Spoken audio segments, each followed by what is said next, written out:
Hello everyone, this is doctor Abdal. Welcome back to my YouTube channel learn with doctor Abdal.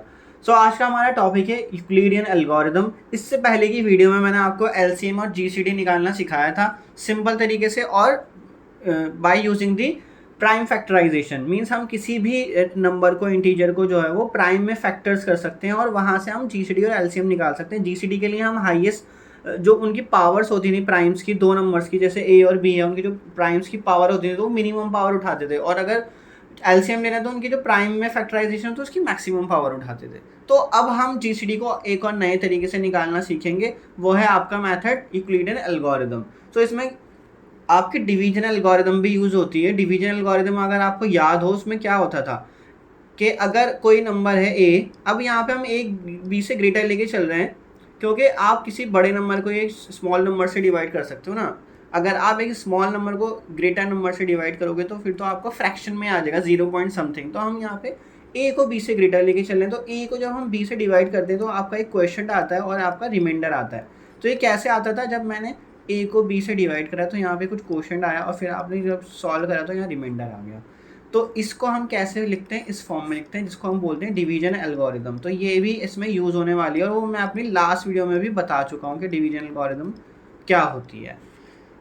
इसमें क्या होगा, अब मैं हमारा जब A is equal to B Q plus R आ गया, अब मैं आगे ना जो जी सी डी होगा, जो मुझे मेनली ए और बी का जी सी डी फाइंड करना था, अब इसका जी सी डी इक्वल होगा जो आगे आपके नए नंबर्स बनेंगे, मतलब बी और आर उठा लो आप।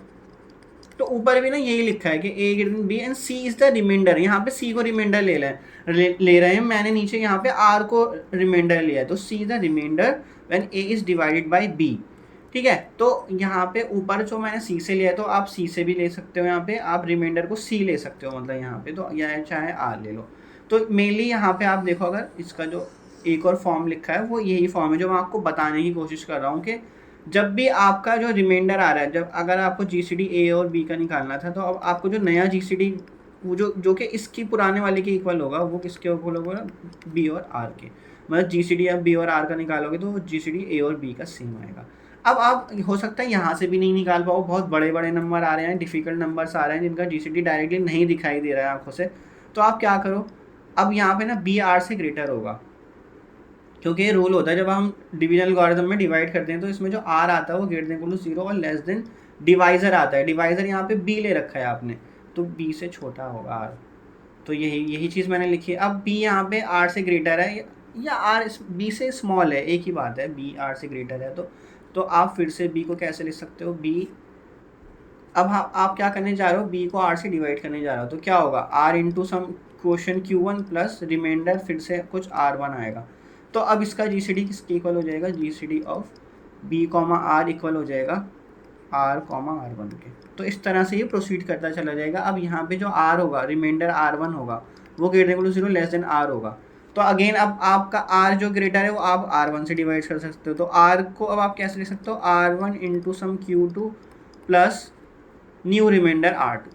तो अब आपका ये जी सी डी किसके इक्वल हो जाएगा? G C D of R1 comma R2। इस तरह से ये चलता चला जाएगा, और एक टाइम ऐसा आएगा जब रिमाइंडर ना आपका 0 आने लगेगा, तो वहीं से आपको जी सी डी पता लग जाएगा। जहाँ जिस केस में भी रिमाइंडर 0 आ गया, मान लो ये चीज़ 0 आ गई, अगर आपकी ये पार्ट 0 आ गया, तो आपका रिमाइंडर ना R1 आएगा। जो मतलब जिस भी केस पे आप रुक रहे हो, जो लास्ट में आप रिमाइंडर 0 पे जहाँ पे भी रुक रहे हो ना, जहाँ पे जो डिवाइज़र है ना, वही आपका जी सी डी बनेगा। डिवाइज़र ही जी सी डी बनेगा। तो अब आई नो आपको ये सिंबॉलिक फॉर्म में समझ नहीं आ रहा होगा अच्छे से इतने, जब हम एग्जाम्पल करेंगे तो आपको ज़्यादा अच्छे से समझ आएगा, बट ये इसका मेन स्टेटमेंट है। इसी से आपको अगर एग्जाम में आता है तो इसी को स्टेटमेंट को लिखना पड़ता है, व्हाट इज यूक्लिडियन एल्गोरिथम। अब हम कुछ क्वेश्चन देख लेते हैं। जैसे यहाँ है जी सी डी फाइंड करना है हमें 91 और 287 का यूजिंग द यूक्लिडियन एल्गोरिथम। तो इसमें ए ये मानोगे आप, बी ये मानोगे, क्योंकि ए ग्रेटर बी लेना होता है। आपको किस फॉर्म में लिखना होता है? A equal to B Q plus R form में लिखना होता है। तो इसका मतलब है आप 287 को डिवाइड करने जा रहे हो किससे? 91 से। तो ये कितनी बार जा सकता है इसमें? 3 टाइम्स। तो 3 टाइम्स गया अगर ये, तो क्या वैल्यू आएगी? 273। अब इसमें आपका रिमाइंडर क्या बचेगा? 14। अब आपने क्या करना है? 14 को एज अ डिवाइजर यूज करना है और 91 को एज अ क्वोशिएंट। ठीक है, मतलब मैं यहाँ इसको नीचे ले आया अब, ठीक है। अब दोबारा से स्टार्ट करते हैं, इसको डिवाइड कितनी बार जा सकता है ये, तो ये जाएगा आपका 6 टाइम 84, तो रिमाइंडर क्या बचेगा 7। तो अब आप 14 को इधर ले आओ, अब कितनी बार जाएगा ये 2 टाइम्स, तो ये रिमाइंडर क्या बचा आपका 0 बचा रिमाइंडर, ठीक है। तो यहाँ पे ख़त्म हो गया। अब आप इसको लिखना स्टार्ट करो। कैसे लिखोगे, देखो 287 से स्टार्ट करा आपने, 287 को आपने 91 से डिवाइड करा तो क्वोशंट आपका 3 आया, रिमाइंडर आपका 14 आया। अब आपने क्या करना है, इसको और इसको इधर शिफ्ट कर लेना है यहाँ, ठीक है। एक ये वैल्यू यहाँ आ जाएगी और ये वैल्यू यहाँ आ जाएगी। तो देखो क्या है इसका, ये मेथड है, ट्रिक है, एक एल्गोरिदम है। तो 91 इधर आ गया, ठीक है। एक चीज़ और कर देते हैं, ये भी हटा देते हैं। 91 अब 14 से डिवाइड करा आपने, देखो यहाँ से भी दिख रहा है आपको, 91 को आपने 14 से डिवाइड करा है, तो कितनी क्वेश्चन कितना आ रहा था 6, और रिमाइंडर कितना आ रहा था आपका 7। ये सब कुछ मैं इधर से ही देख के लिख रहा हूँ, आपने एक बार जब इसको डिवाइड कर लिया ट्रेडिशनल तरीके से तो ये हो जाएगा। अब 14 इधर आ जाएगा, 7 इधर आ जाएगा। तो यही करने जा रहे हैं हम, 14 को इधर करा, 7 को हमने इक्वल के राइट साइड पे लिख दिया। अब ये 2 टाइम्स गया था और रिमाइंडर आपका 0 आ रहा था। तो यहाँ तक हमारा जो है फिनिश हो गया था। यहाँ पे अब जो मैंने बताया था, जो डिवाइज़र होता है ना वही GCD है, मतलब आपका 7 ही GCD है। तो मतलब GCD क्या है 91 और 287 का वो है 7। तो अगर इसको मैं जैसे पीछे आपको प्रूफ बता रहा था मैं इसका, तो पीछे सिंबॉलिक फॉर्म में तो उस तरह से होगा वो 287 और 91, इनका GCD किसके इक्वल होगा, अब 91 और 14 के इक्वल आ जाएगा GCD, 91, 14। फिर नेक्स्ट स्टेप में क्या होगा 14 और 7, तो GCD ऑफ 14 और 7 ये सब इक्वल होते चले जाएंगे। और अब यहाँ पे तो खत्म ही हो गया था, रिमाइंडर 0 आ गया था, और GCD ऑफ 7 और 14 आपको इजीली दिखाई दे रहा है, वो 7 ही होता है। तो या तो आप लास्ट का जो डिवाइज़र है वो लिख दो सीधा सीधा, वही GCD है, या आप ऐसे करके लिख दो, वो भी GCD ही है। तो ये इसकी टेक्निक है, आपको डिवाइड करना पड़ेगा ट्रेडिशनल तरीके से, तो ईजिली हो जाएंगी चीज़ें। अगर आप ऐसे नहीं करना चाह रहे, आप सीधा डिवीजन एल्गोरिथम लगाना चाहते हो, आप यहाँ पे भी सीधा डिवीजन एल्गोरिथम लगा सकते हो। भाई इतना याद रखना है, 91 इधर आ गया और 14 फिर इधर चला गया, इस तरह से शिफ्ट करते जाना है उसको। फिर देखो 14 इधर आ गया और रिमाइंडर 7 जो है वो इधर आ गया, मतलब रोल चेंज हो रहा है बार बार। जो आपका डिवाइज़र है वो क्या बन रहा है, जो आपका यहाँ पे देखो, जो आपका 91 डिवाइज़र था वो फिर डिविडेंड बन गया, और जो आपका रिमाइंडर आया था वो क्या बन गया, वो बन गया डिवाइज़र। सो नेक्स्ट क्वेश्चन देखते हैं, GCD फाइंड करना है हमें 60,84। तो इसको हमेशा जो बड़ा नंबर है ना वो इधर ही रखो, A, B, तो ज़्यादा इजीली हो जाएगा। तो आपने 84 को ना 60 से डिवाइड करना है, तो इसको ट्रेडिशनल तरीके से भी करके दिखा देता हूँ मैं साइड बाई साइड। 84 को आप 60 से डिवाइड करने जा रहे हो तो 1 टाइम ही जाएगा ये, तो रिमाइंडर क्या बचेगा आपका 24 बचेगा। तो 24 इधर आ गया, अब डिवाइजर बन गया और 60 डिविडेंड बन गया। तो अब इसको दोबारा से डिवाइड करोगे तो 24 2 टाइम्स जाएगा आपका 48, तो रिमाइंडर आपका 12 आएगा। अब 12 इधर आ गया, 24 इधर आ गया, अब आपने 2 टाइम्स गया ये 24, रिमाइंडर आपका 0 आ गया। तो यहाँ पे ये फिनिश हो गया। तो अब आप 84 को क्या लिख सकते हो इधर, अब मैं इधर से दोबारा से आपको दिखा देता हूँ। 84 इज इक्वल टू 60 इंटू 60 कितनी बार जा रहा था उसमें, सिर्फ 1 टाइम ही गया था, तो रिमाइंडर कितना आ गया था 24। फिर 60 इधर आ जाएगा, 24 इधर आ जाएगा, ठीक है। आपने शिफ्ट करना है इधर, बस ये चीज़ बस याद रख लो, आपने शिफ्ट कर देना है इसको, क्योंकि रोल चेंज हो जाएंगे। जो आपका यहाँ पे डिवाइज़र है वो डिविडेंड बन गया, और जो आपका रिमाइंडर है वो आपका डिवाइज़र बन गया। अब ये कितने टाइम्स जा रहा था, यहाँ से देखो, यहाँ से भी देख सकते हो आप इसको, तो 24 इंटू 2, और रिमाइंडर कितना आ रहा था 12। फिर 24 इधर आ जाएगा, 12 इधर चला जाएगा, तो ये 2 टाइम्स जा रहा था और रिमाइंडर 0 आ गया था। तो GCD यहाँ से साफ साफ दिखाई दे रहा है वो 12 होगा। जो लास्ट में डिवाइज़र है ना वही है, डिवाइज़र है वही आपका GCD है। किसका GCD है वो, GCD ऑफ 84, 60, मतलब कि 12। और अगर मैं इसको फिर से वैसे लिखूँ, GCD स्टार्टिंग से बिल्कुल 84 60, वो किसके इक्वल होगा, 84 60 जो है वो 60 24 के होगा। यहाँ से बस ये फर्स्ट टर्म और ये फर्स्ट टर्म ये उठा रहे हैं यहाँ से हम, इज इक्वल टू के लेफ्ट साइड और is equal to right side. अगर आपने बिल्कुल सही तरीके से लिखा है तब ऐसा होगा, अगर आपने कोई टर्म इधर उधर कर दी तो फिर दिक्कत हो जाएगी। और ये 12 भी आता है। तो देखो आंसर आपका 12 भी आ रहा है दोनों तरीके से।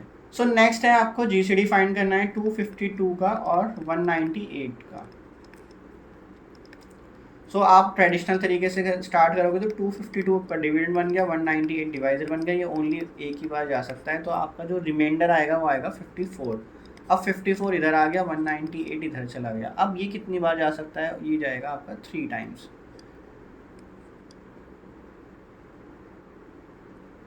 162। तो अब आपका रिमाइंडर क्या आएगा यहाँ पे 36। अब 54 इधर ले जाओ आप, तो ये 1 टाइम ही जाएगा। तो यहाँ पे कितना बचेगा, ये 18। और 18 को फिर 36 में करेंगे तो हम 2 टाइम्स जाएगा, ये 36 हो जाएगा, रिमाइंडर 0 आ जाएगा। तो आपने कैसे स्टार्ट करा, 252 से स्टार्ट करा, ठीक है, 2 और डिवाइज़र क्या है 198। तो 198 कितने, इसमें 1 टाइम ही गया, तो क्वेश्चन आपका 1 आ गया। रिमाइंडर कितना आ रहा है यहाँ देखो 54 आ रहा है, ठीक है। फिर नेक्स्ट, अब 198 इधर आ गया और 54 आपका इधर आ गया। अब 54 कितनी बार गया था इसमें, 3 टाइम्स, और रिमाइंडर क्या आ रहा था 36, ठीक है, यहाँ तक हो गया। अब नेक्स्ट, तो आपका 54 अब इधर आ जाएगा और 36 इधर आ जाएगा। अब 36 ओनली 1 टाइम इसमें जा रहा है, और रिमाइंडर क्या क्या दे रहा है यहाँ पे, रिमाइंडर 18 दे रहा है, तो 18 आ गया। फिर नेक्स्ट, अब आपका 36 इधर आ गया और 18 इधर चला गया, तो 18 देखो 18 यहाँ पे क्वेश्चन क्या दे रहा है, राइट साइड पे जो मैंने ट्रेडिशनल डिवीजन करा है उसमें ट्रेडिशनल डिवीजन में 2 आ रहा है, तो 2 टाइम्स और रिमाइंडर 0। तो यहाँ पे फिनिश हो गया आपका जो ये डिवाइज़र है, यही है GCD किसका, 252, 198 का, मतलब कि 18। और अगर मैं इसको बिल्कुल तरीके से लिख के दिखाऊं तो हम 252 से स्टार्ट करा 198। अब बस आपने is equal to left is equal to right is equal to की लेफ्ट इज इक्वल टू की राइट की टर्म उठाते जाना है। अगर आपने बिल्कुल प्रॉपर तरीके से लिखा है तब है, क्योंकि मैं बिल्कुल प्रॉपर टेक्निक से लिख रहा हूँ। अगर आपने फॉर एग्जाम्पल 3 इस साइड लिख दिया और 54 इस साइड लिख दिया, फिर हो जाएगी गड़बड़। तो मैं हमेशा कैसे लिखता हूँ, ए इज इक्वल टू जो डिविडेंड है बी क्या है डिवाइज़र, फिर क्वोशंट और फिर रिमाइंडर। मैं हमेशा इसी फॉर्म में लिखता हूँ।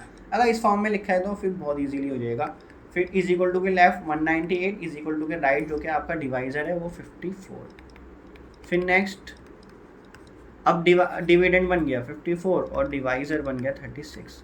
और नेक्स्ट क्या है, फिर डिविडेंड बन गया 36 और डिवाइज़र बन गया 18, और इसका GCD हमें साफ दिख रहा है 18 ही होता है, ठीक है। 18 की टेबल में 36 ही आता है। नेक्स्ट 18 2 सा, सो ये आपका GCD हो गया। आई होप आपको यूक्लिडियन एल्गोरिथम अब लगानी आ गई होगी। तो ट्रेडिशनल मेथड जो है ना इसमें बेस्ट है, अगर आप इस तरह से लगा रहे हो, इसमें कुछ नहीं हो रहा है। आपने डिविडेंड से स्टार्ट करा, डिवाइज़र को यहाँ लिखा, फिर जो भी रिमाइंडर आया उसको आपने डिवाइज़र बना लिया, और डिविडेंड को उठा के आप इधर ले आए, उसको आपने मतलब डिवाइज़र जो था 198 फर्स्ट स्टेप में, अब वो सेकंड वाले डिवीजन में डिविडेंड बन जाएगा। बस यही मेथड है। सो नेक्स्ट हम एक क्वेश्चन और देख रहे हैं जो कि रियल लाइफ एप्लीकेशन बेस्ड है। तो a smart manufacturing unit produces 3 types of components. तो मशीन ए जो है वो एक साइकिल कंप्लीट करती है 84 मिनट्स में, मशीन बी 126 मिनट्स में, मशीन सी जो है वो 210 मिनट्स में एक साइकिल को कंप्लीट करती है। जो प्रोडक्ट बनाने की एक साइकिल होती होगी जिसमें वो प्रोडक्ट को बनाने स्टार्ट करती होगी, फिर वो जब खत्म हो जाता होगा उसका प्रोडक्ट बनाने की साइकिल, वो 84 मिनट्स लेती है मशीन ए, और मशीन बी मशीन सी के सारे टाइमिंग लिखे हुए हैं। So each machine produces item in batches. So पर अब हमने यहाँ पे देख लिया पर साइकिल उन्होंने बता भी रखा है वो कितने यूनिट्स प्रोड्यूस कर रहे हैं। मशीन ए पर साइकिल 84 करती है, मशीन बी 126 करती है। तो जितने मिनट्स में वो कंप्लीट होती है साइकिल उतने ही प्रोडक्ट वो प्रोड्यूस कर रही है। So all produce item are send to the packaging unit where item must be packed into identical boxes. Identical boxes मतलब एक बॉक्स में जितने मशीन ए के प्रोडक्ट हैं, मशीन बी और मशीन सी के जितने भी प्रोडक्ट हैं वो हर बॉक्सेस में सेम होने चाहिए, ठीक है ना। हर बॉक्सेस जो आप बनाओगे उसमें जितने भी बॉक्सेस बन रहे हैं हमें नहीं पता, तो मशीन ए मशीन बी और मशीन सी, अब जितने भी आप रख रहे हो वो सारे बॉक्सेस में सेम तरीके से रखोगे। ऐसा नहीं कि किसी में मशीन ए के ज़्यादा रख दी, किसी में मशीन बी के ज़्यादा रख दिया, या ज़रूर ये भी कंपलसरी नहीं है कि तीनों के इक्वल ही रखने हैं। बस जो भी आप कॉम्बिनेशन बना रहे हो मशीन ए मशीन बी और मशीन सी, क्योंकि देखो सबके अलग अलग आइटम्स हैं, तो जितने भी कॉम्बिनेशन आप बना रहे हो वो सारे बॉक्सेस में वो सेम रहना चाहिए। ऐसा नहीं होना चाहिए कि सब में अलग अलग है। So each box must contain the same number of item from each machine. ठीक है ना, जितने अगर मशीन ए से यहाँ पे 5 आ गए तो मशीन ए के हर बॉक्स में 5 ही मिलने चाहिए, ये बताना चाह रहा है। So no item should be left unused, तो कोई आइटम बचना नहीं चाहिए, आप सारे के सारे आइटम यूज़ कर लो, बस ये होना चाहिए कि सारे बॉक्सेस में सारे आइटम फिट हो जाएं। तो आपको फर्स्ट क्या है, synchronisation problem. After how much time will all 3 machine complete a cycle together. तो मतलब सारी की सारी मशीन जो है वो अपनी एक साइकिल टुगेदर मतलब एक साथ में कब कंप्लीट करेंगी। तो ये क्वेश्चन बन गया आपका एलसीएम का। तो इनका जो मतलब common multiple least common multiple होगा वो तभी अपनी सारी की सारी साइकिल जो कंप्लीट हो रही होंगी वो एक ही टाइम पे कंप्लीट होंगी। मतलब एक ऐसा टाइम आएगा करते करते 84 आपने एक साइकिल चला दी, फिर एक और साइकिल चलाई, फिर हो सकता है कुछ साइकिल्स के बाद वो बिल्कुल तीनों की तीनों अपनी साइकिल कंप्लीट करेंगी। तो उसके लिए हमें निकालना होगा एलसीएम 84 का, 126 का और 210 का। सो 84 को डिवाइड कर लो और उसको प्राइम फैक्टराइजेशन में लिख लो।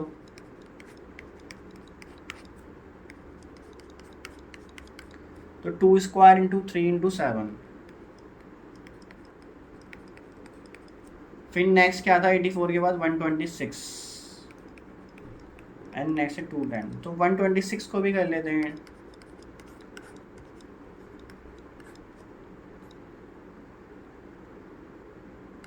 थ्री से कर लो तो 2 इंटू 3 स्क्वायर इंटू 7 देन 210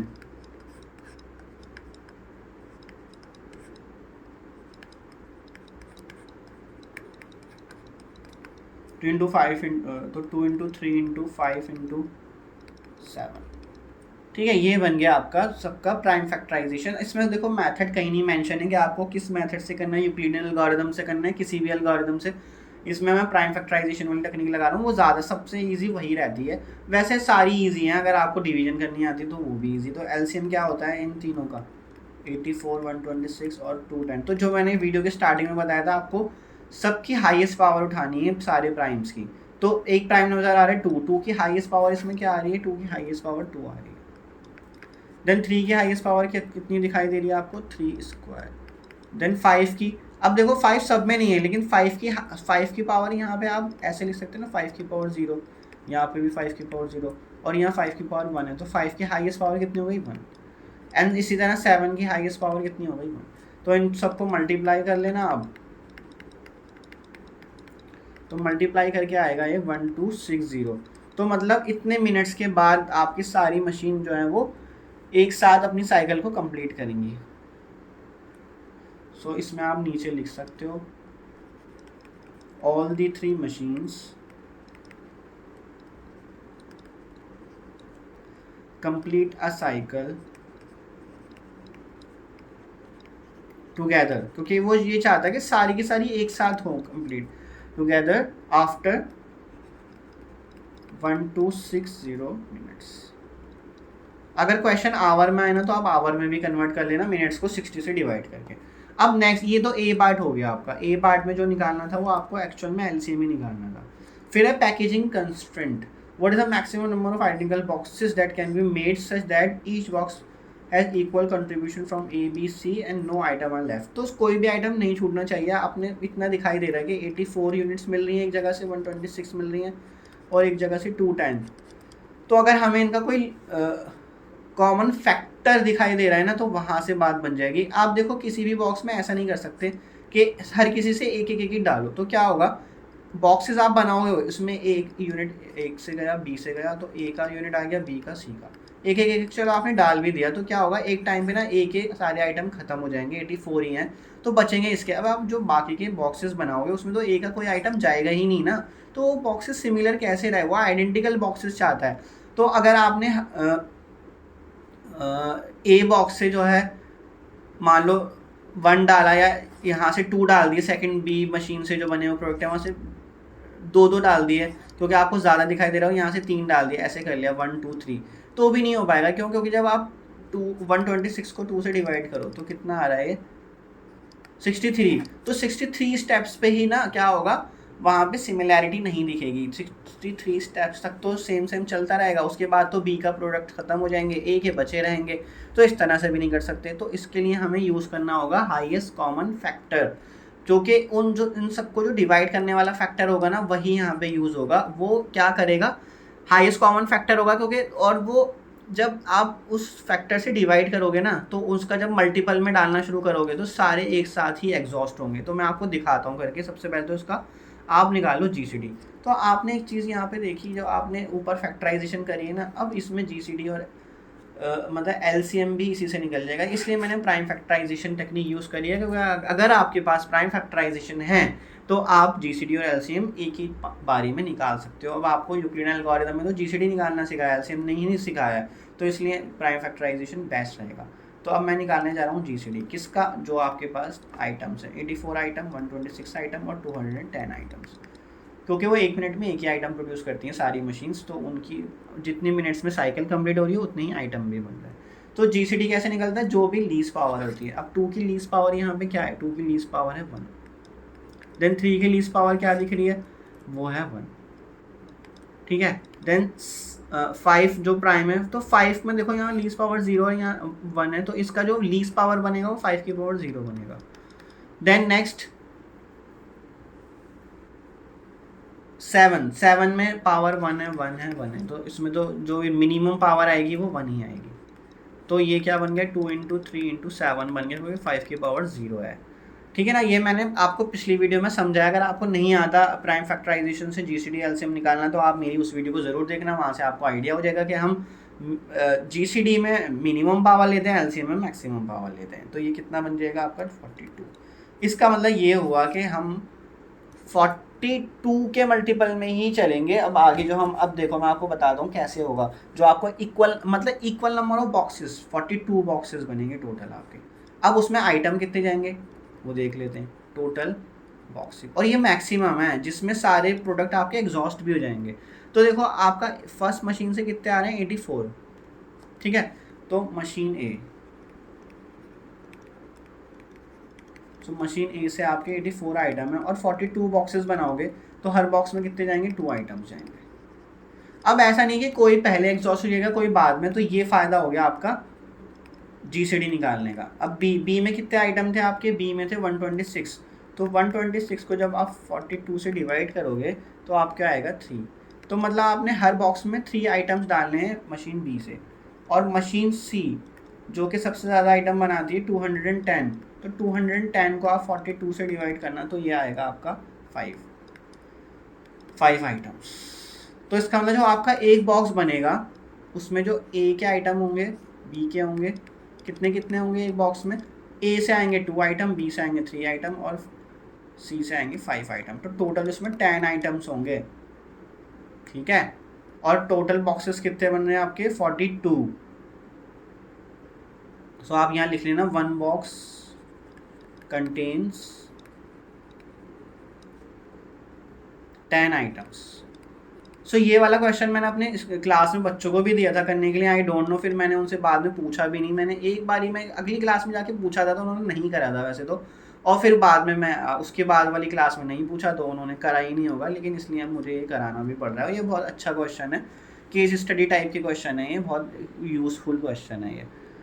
सो आपको ये कॉम्बिनेशन पता लग गया कि आपके टोटल बॉक्सेस कितने बनेंगे, टोटल बॉक्सेस 42 बनेंगे और हर बॉक्स में 10 आइटम्स जाएंगे, जिसमें मशीन ए से हमेशा 2, मशीन बी से हमेशा 3 और मशीन सी से हमेशा 5।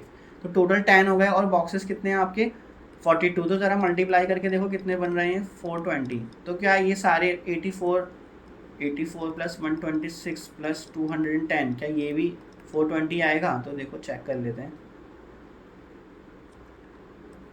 ट्रेडिशनल तरीका अपना लेते हैं भाई। तो ये हो गया 10 2। यस, तो देखो सारे आइटम एग्जॉस्ट हो गए और सारे आइटम बिल्कुल प्रॉपरली यूज़ हुए हैं।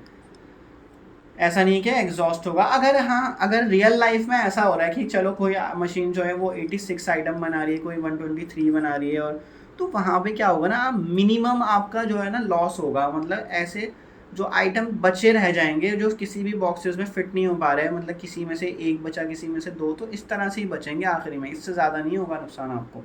ऐसा नहीं है कि आपने बिल्कुल नॉन सिमिलर टाइप के बॉक्सेस बना लिए। तो ये बहुत अच्छी एप्लीकेशन है GCD LCM की। इस तरह के आप और क्वेश्चन खुद से भी प्रैक्टिस कर सकते हो।